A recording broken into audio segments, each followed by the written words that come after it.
اچھا، اس منظرنامے میں ایک سیاسی جماعت کے حوالے سے آپ لوگ ذکر بھی کرتے ہیں. آج نواز شریف صاحب نے بھی عمران خان کا ذکر کیا، اور میں پھر سے ایک دفعہ آپ سے پوچھنا چاہوں گی کہ وہ کہتے ہیں ماضی کا ہم ذکر نہیں کریں گے، ماضی میں نہیں جانا چاہتے، مستقبل میں دیکھنا چاہتے ہیں،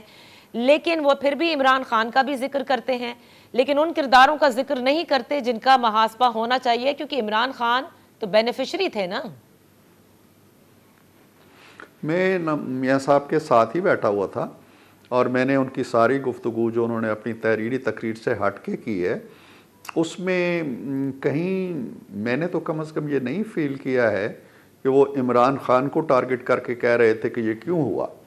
میرا خیال ہے کہ جو وہ بات کر رہے تھے اس کا اشارہ ان تمام لوگوں کی طرف ہے جنہوں نے ایک چلتی ہنستی بستی آگے بڑھتی ہوئی حکومت کو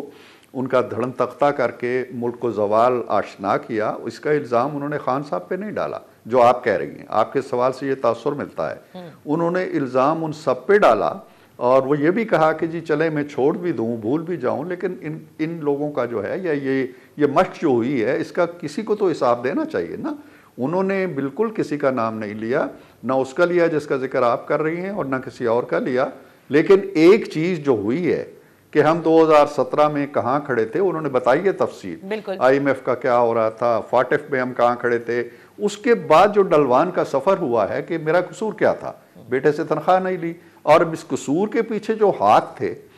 جو کردار تھے، ان کا تذکرہ انہوں نے چھوڑ دیا ہے. انہوں نے ایک فرد پہ ذمہ داری نہیں ڈالی اس کی.